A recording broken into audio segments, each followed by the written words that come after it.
हे परम कृपाळु, हे परमात्मा, हे भागवत स्वरूप भगवान, हे प्रभु, हे दादा। ओम नमः। हे परमात्मा, हे परम कृपाळु,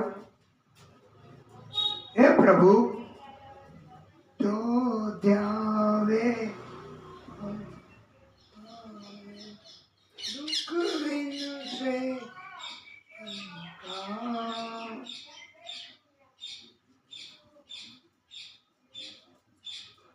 सुख संपत्ति घर आवे, सुख संपत्ति घर आवे। हे प्रभु, हे दादा,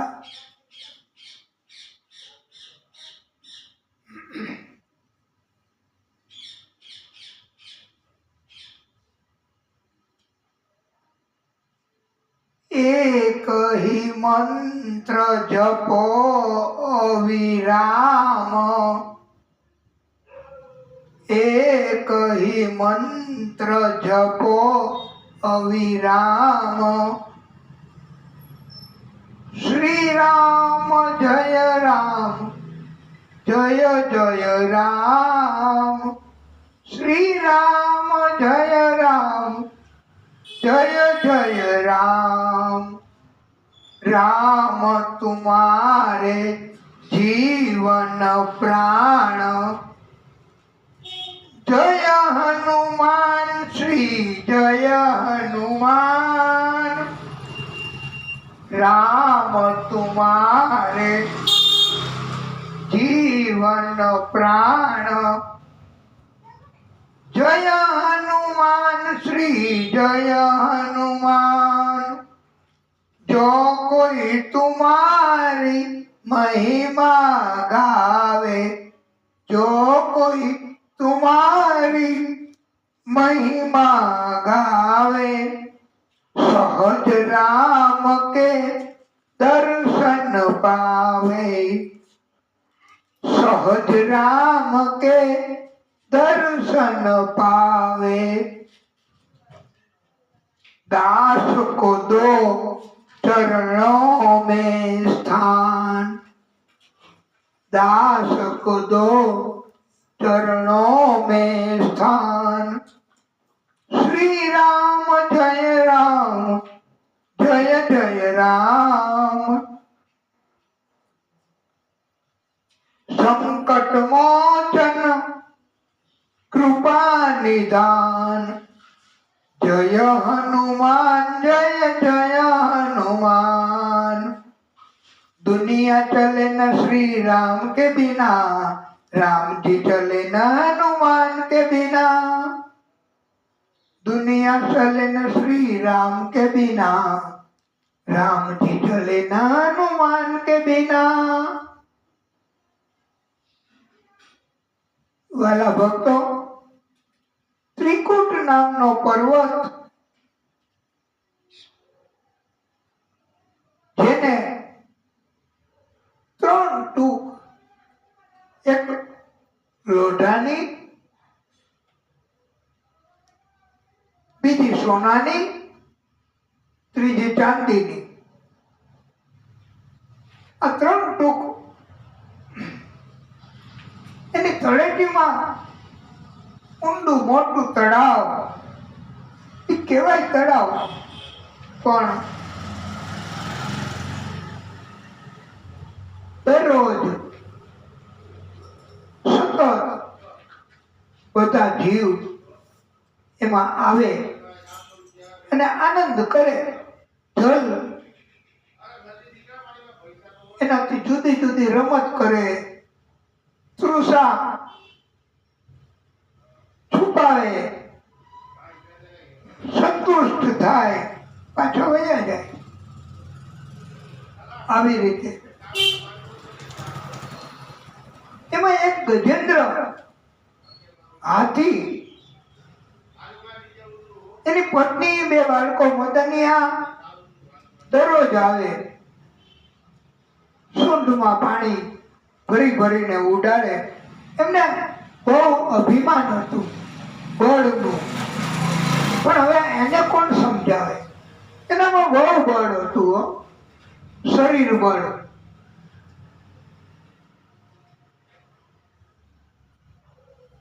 સૂંઢમાં પાણી ભરી ભરીને બહાર ફેંકતા.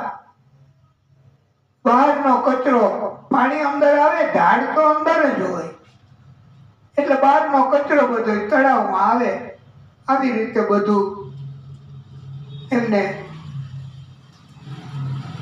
અને કોને અટકાવે? આવું બધું કરતા હોય, ન કરવાનું કરે, કોઈને ત્રાસ થાય એવું કરે, કોઈને તકલીફ થાય એવું કરે, તો એને કોણ અટકાવે ભાઈ? કારણ કે એની બીક તો બધાને લાગે જ ને. પણ ભગવાનથી સહન ન થાય, અને ભગવાનથી સહન ન થાય ને એટલે પછી ભગવાન એના રસ્તા, એના ઉપાય ગોતી જ લેતા હોય હો. ભગવાને એનો રસ્તો ગોતી લીધો. તળાવમાં મગર હતો ને, એને ભગવાને કે તળાવમાં ઉપર ઉપર ઉપર ઉપર ઉપર ઉપર ઉપર મગર આવ્યો, અને મગરે આવી અને હાથીનો પગ પકડી લીધો પાછળનો. પાછળનો પગ એટલે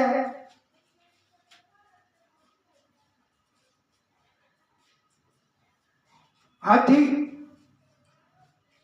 એને પણ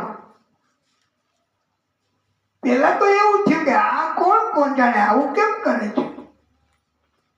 પછી એને ખબર પડી કે આ તો મગર, અને આ એના પત્ની બાળકો એ પણ એને બચાવવા માટે બહુ કોશિશ કરી, બહુ કોશિશ કરી, બહુ પ્રયત્ન કર્યા, પણ ફાવ્યા જ નહીં.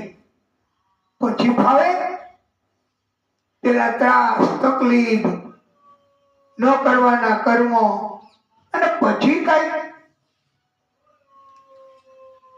પત્ની બાળકો કે જૂથ એ બચાવી ન શકે. એટલે ગજેન્દ્ર એના પત્ની બાળકોને એ બધા પાછા વયા ગયા. કિનારે જઈને જોવે કે હવે શું થાય. એને મોત દેખાઈ ગયું કે હવે મારું મૃત્યુ પાકું.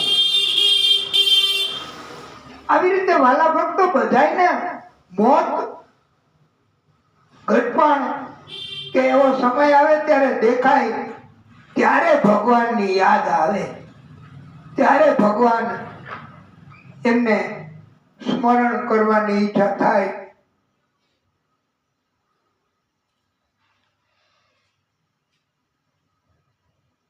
અને એવો બોધ આપ્યો છે, ચિઠ્ઠી ફાટશે ઉપર વાળાની, વેળા થશે તારે જવાની, એ સગું કુટુંબ તારું ભેગું મળી, અને ચમચી પાણી પાવાની. લોટ પાણીનો લાડવો મૂકશે, જરૂર હશે નહીં તારે ખાવાની. 5-25 ભેગા થઈને કરશે ઉતાવળ કાઢી જવાની. લાકડા ભેડો બાળી દેશે, હશે ઉતાવળ એને નાવાની. હાડકા લઈને હાલતા થશે, પછી તારી રાખ ઉડી જવાની. એ બહારથી તારી મોકાણ કરીને આ દુનિયા બધી મિષ્ટાન ખાવાની. એ પ્રાણની સગી છે આ દુનિયા, ભલા ઘડીકમાં ભૂલી જવાની. કઠણ જાત છે કણબીને, મરણ મોટેરામાં. કઈક રાણા ને કઈક રાજ્યા, એથી હાલ્યા છોડીને સંસાર. હેતે હરિનો રસ પીજ્યો, માનવ કહે મેં કરું કરતલ બીજો. આ પાદરિયા તારા અધૂરા રહે, આપણા હરી કરે સો હોય. આ ગજેન્દ્રને પણ મૃત્યુ સામે દેખાણું.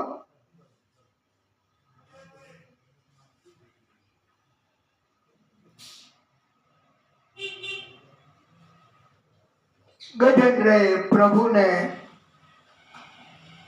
વિનંતી કરી, પ્રાર્થના કરી, હે પ્રભુ, मैंने सारे नजारे देख लिए, एक तेरा नजारा बाकी है. દુનિયા બધી મેં જોઈ લીધી, માત્ર હવે પ્રભુ મારે તમને જ પ્રાર્થના કરવાની છે. મને કોઈ બચાવી શકે એમ નથી. ત્યારે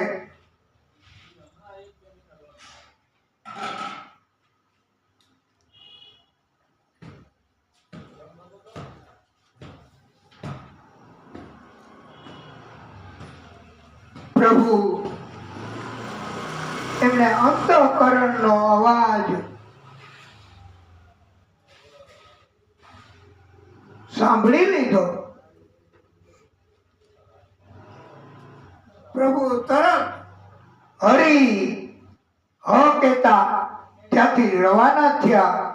ગરુડની ગતિ પણ ઓછી પડી અને પ્રભુ એમણે સૌથી પહેલા વેલા મગર એમનો મૃત્યુ કરીને ભક્તને છોડાયો છે. આ એમના કષ્ટ માંથી અને પ્રભુનો પગ પકડો હતો ને, એટલે પ્રભુએ પહેલા વેલા એમને મુક્તિ આપી છે, ગજેન્દ્રને બચાવ્યો છે. આ ગજેન્દ્ર મોક્ષની કથા. આ ગજેન્દ્ર એ ચિત્રગુપ્ત નામનો રાજા હતો. એમણે ઋષિની ઠેકડી કરેલી, મજાક ઉડાવેલી, હાંસી ઉડાવેલી, અને એટલે એમને શ્રાપ મળ્યો હતો કે તું હાથી બની જાય. ક્યારેય કોઈની ઠેકડી ન કરવી, ક્યારેય કોઈની નિંદા ન કરવી, ક્યારેય કોઈની ટીકા ન કરવી, ક્યારેય કોઈના હાંસી ન ઉડાવવી. નહીતર આવી રીતે પ્રભુની અપકૃપા, શ્રાપ પણ આવે છે હો, પછી એમાંથી છૂટી નહીં શકાય. વાલા ભક્તો, બીજી એક કથામાં એવું આવ્યું છે કે ઇન્દ્રધનુ રાજા હતો. અગત્ય ઋષિને ખબર પડી એટલે અગત્ય ઋષિના શ્રાપથી એ રાજા એમણે અગત્ય ઋષિનું અપમાન, એને ત્રાસ, એટલે અગત્ય ઋષિએ હાથી બની જાય એવો શ્રાપ આપ્યો છે.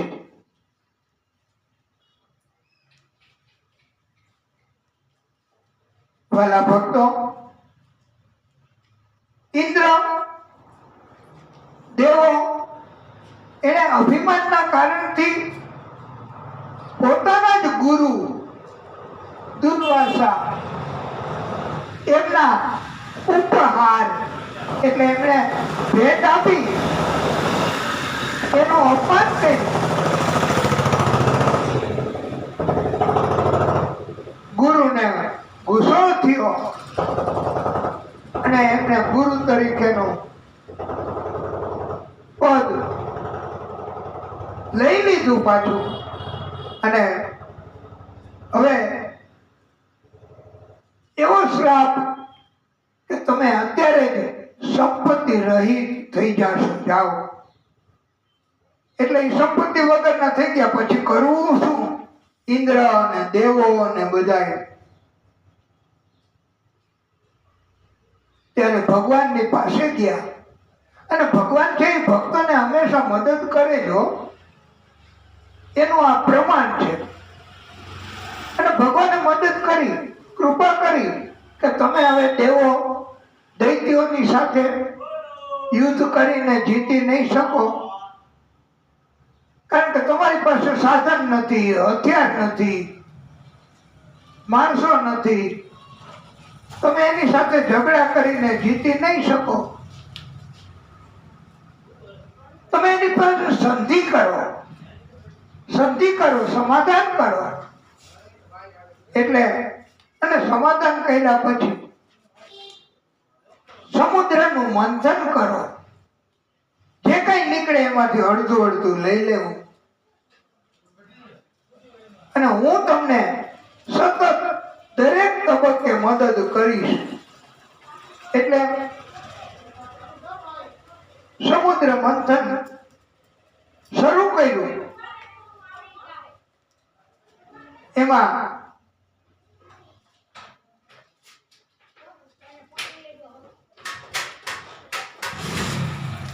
મંદરાચલ પર્વત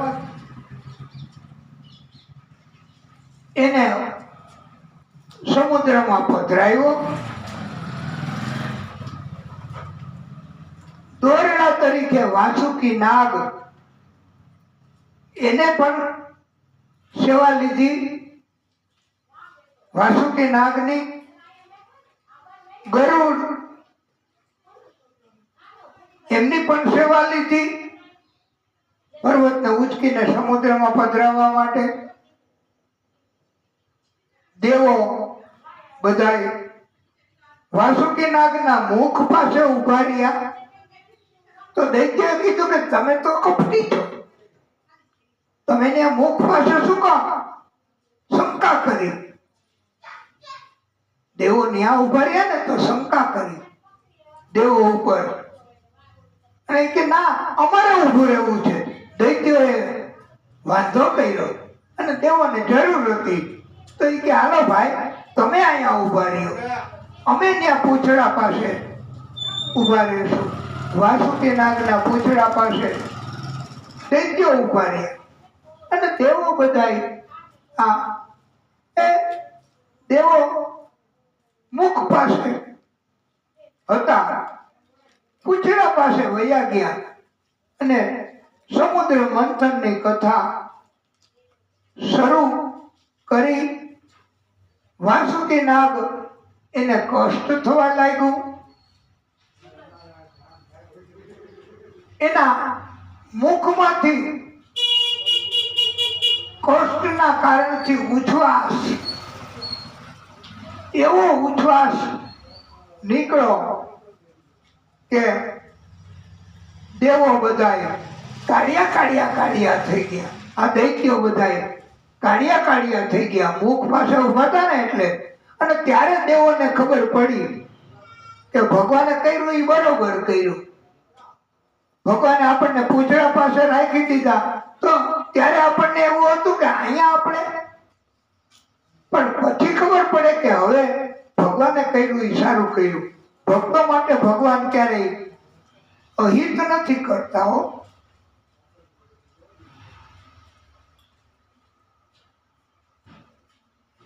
સમુદ્ર મંથન એમાં ઊંડે પર્વત ઉતરવા માંડ્યો. આધાર વગર કઈ રે ઉપર? સમુદ્રને તળિયું તો હોય નહીં, એને કઈક આધાર તો રાખવો પડે. પર્વત શેના આધારે? નીચે શેની ઉપર રે? એટલે નીચે ઉતરી જાય, ડૂબી જાય. એટલે પાછું દેવો દૈત્યો એ કે મંથન કાર્ય નહીં થઈ શકે. કેમ નહીં થઈ શકે? એ કે ના, નહીં થઈ શકે. એટલે હવે આપણે ત્યારે પ્રભુને પાછી પ્રાર્થના કરી દેવોએ બધાએ અને પ્રભુએ હવે નીચે આવડો મોટો પર્વત એને આધાર આપવા માટે પ્રભુએ પોતે આદિશક્તિએ પોતે કાચબા સ્વરૂપ ધારણ કર્યું, કૂર્મ અવતાર ધારણ કર્યો અને વિરાટ બની ગયા. પ્રભુ સમુદ્રમાં ગયા, આખા પર્વત કરતાય વિરાટ. અને કાચબો પાણીમાં સમુદ્રમાં તરે પોતાના પગથી અને પર્વતને પીઠ ઉપર રાખી દીધો એટલે પર્વત નીચે ન ડૂબે. આવું પ્રભુએ કર્યું.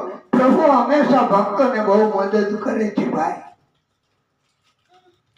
આનું આ પ્રમાણ છે કે ભક્તોને પ્રભુ મદદ કરે. એટલે આ અવતાર કાચબાનો લીધો પ્રભુએ અને પર્વતને રોકી રાખ્યો. પ્રભુએ ઉપરથી પણ વજન મૂકવા માટે પર્વત, નહીતર તો ઉપરથી ડોલવા માંડે. એટલે એને અજીત અવતાર કહેવાય છે. એટલે પ્રભુએ અજીત અવતાર પણ લીધો છે. અને પછી મંથન કાર્ય શરૂ કર્યું. અને મંથન કાર્ય શરૂ કર્યું એટલે ઝેર સમુદ્રમાંથી નીકળ્યું અને બધા ટપોટપ ઝેરી હવાથી મરવા માંડ્યા. હવે શું કરવું? ઝેર નીકળ્યું તો ત્યારે પ્રભુ પાસે પાછા ગયા બધા અને કહ્યું કે પ્રભુ તમે મદદ કરો, મંથન કાર્ય તો અટકી ગયું, ઝેર નીકળ્યું.